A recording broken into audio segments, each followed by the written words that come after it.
That wasn't quite the answer I was looking for. But that's the answer he gave me, and I pass it along to you on this warm summer evening in Anaheim, California, 1981. For things to change for you, you've got to change. Otherwise, it isn't going to change. Before I met Mr. Shove, I used to say, I sure hope things will change. Right? That seemed to be my only hope. If it isn't going to change, I'm in serious trouble. And then I discovered it isn't going to change, so I'm in serious trouble.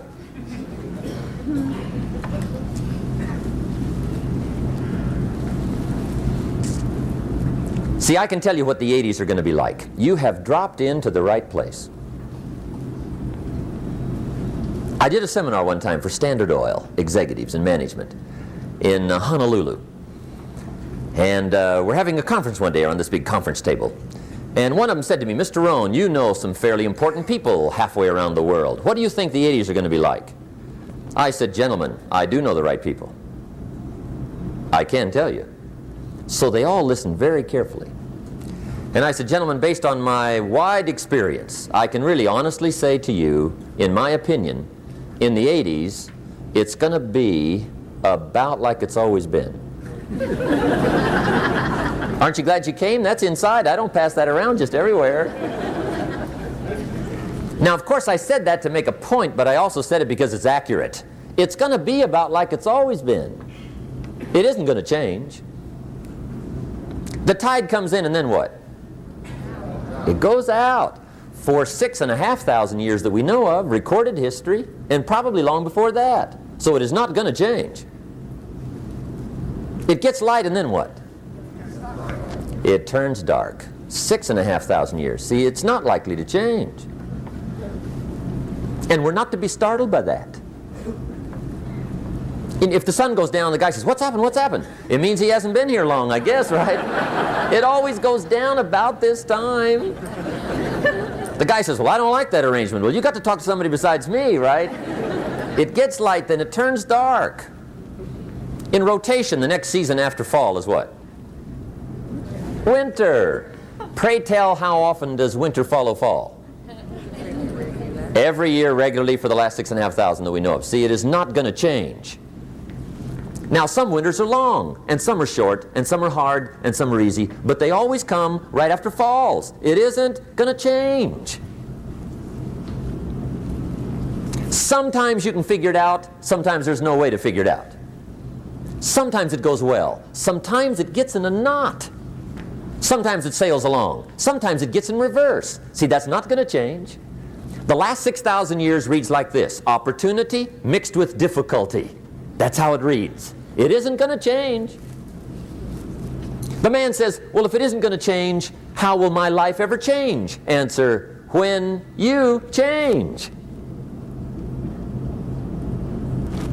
And whether I'm talking to high school kids or business executives, my message is always the same. And it goes like this: the only way it gets better for you is when you get better.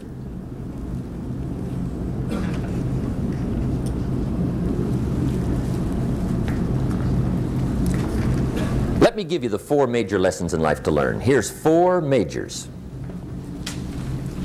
It's good to study the majors. In our weekend seminar we teach, some people don't do well because they major in minor things. You've got to be on the lookout. At the end of every week, end of every month, you've got to check, make sure you're not spending major time on minor things. Okay, we go through that whole series. Majors and minors. Now, let me give you 2 phrases before we get to the 4 majors. This will set it up and you'll see where I'm going. 2 key phrases for your notes. Here's the first one. Life and business is like the changing seasons. That's the first phrase. Life and business is like the changing seasons. One of the best ways to describe life, it's like the seasons. Frank Sinatra sings, life is like the seasons. Now here's the second phrase. Very important. You cannot change the seasons, but you can change yourself. You can't change the seasons, but you can change yourself. And see, that's how life gets better for you, not by chance, but by change. Now, here's the 4 major lessons in life to learn.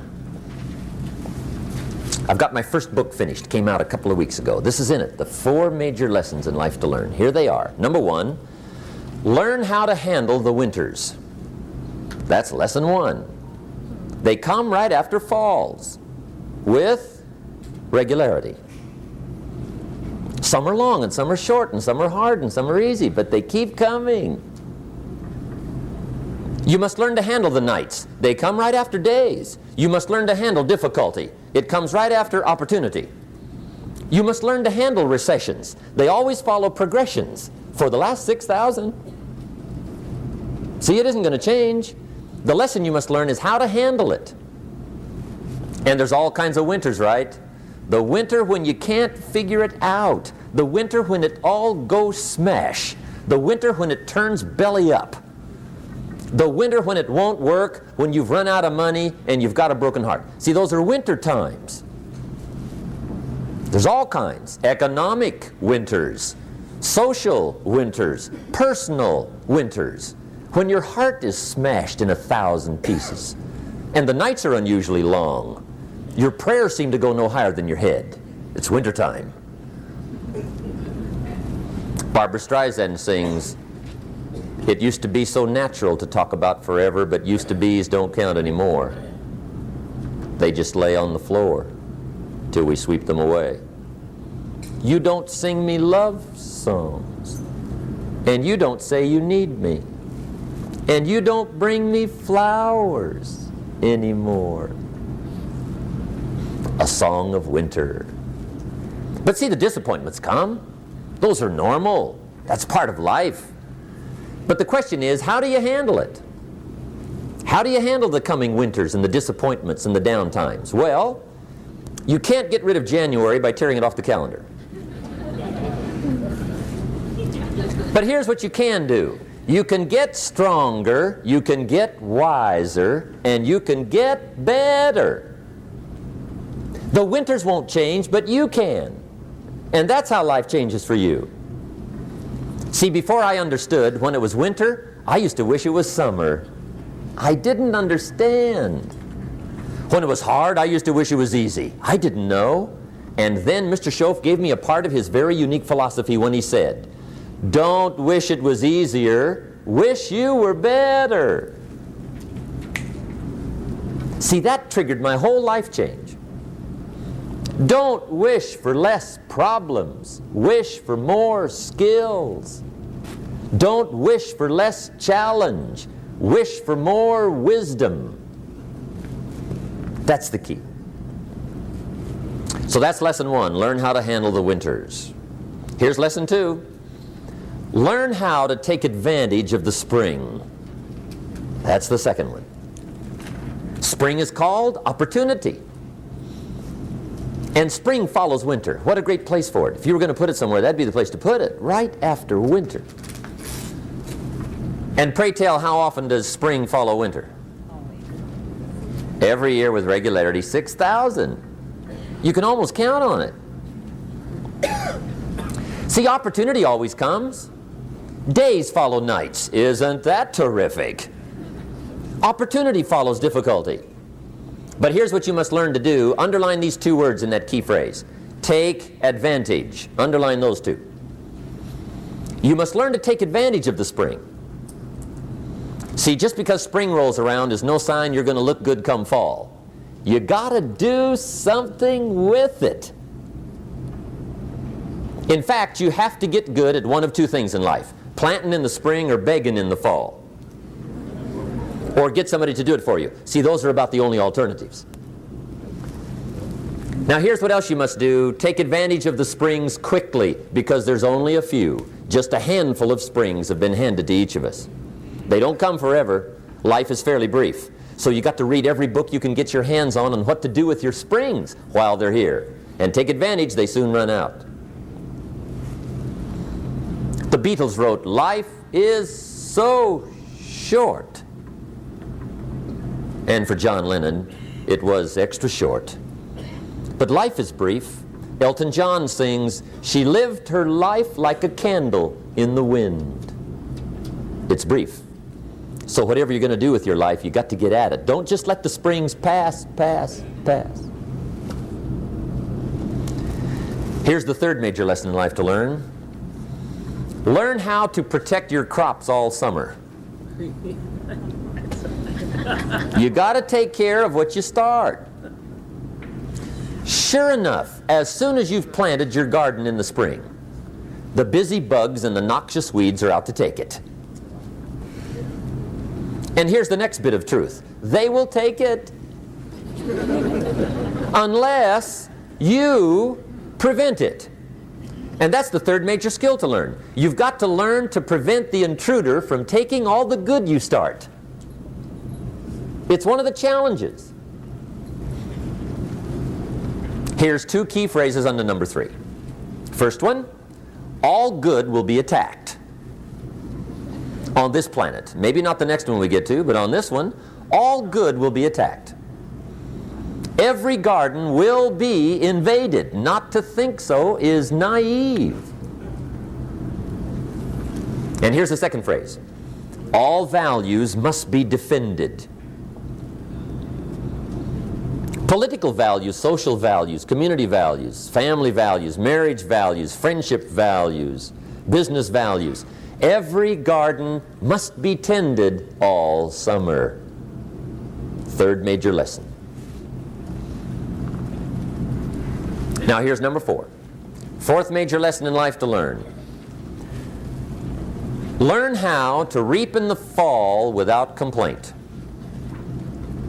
Learn to reap come harvest time without complaint. Take full responsibility for what happens to you. It's one of the highest forms of human maturity, accepting full responsibility. It's the day you know you've passed from childhood to adulthood, the day you accept full responsibility. And another note, learn to reap in the fall without apology. Without apology if you do well, and without complaint if you don't. That's maturity. I used to have that long list of reasons why I wasn't doing well. To explain. You got to explain, right? Otherwise you're going to look bad.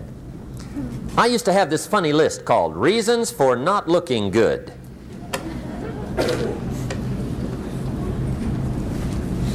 I used to blame the government. I mean, you can believe that or not. It was at the top of my list. I had a lecture second to none. The government. That was on my list. I used to blame taxes. Look what you got left after they take everything. And they expect you to do well. That was on my list there. Prices, that one's easy, right? You walk into the supermarket with $20, come out with a little half bag. So I had that on my list. I used to blame the weather. I blamed the traffic. I used to blame my car. I blamed the manufacturers. I used to blame the company. I blamed company policy. I used to blame the training program. I blame my negative relatives. They were always putting me down. I blame my cynical neighbors. They're just selfish, looking out for themselves. Won't loan you money? They were on my list.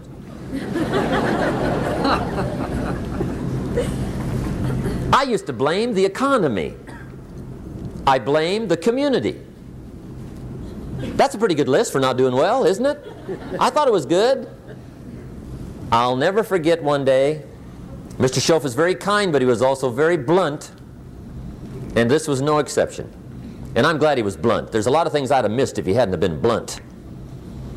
One day, with sort of a curious look on his face, he said, "Jim, just out of curiosity, tell me, how come you haven't done well up until now?" Excellent question. I thought, well, so I won't look too bad, I'll go through my list. And this list I just gave you, I put that on him.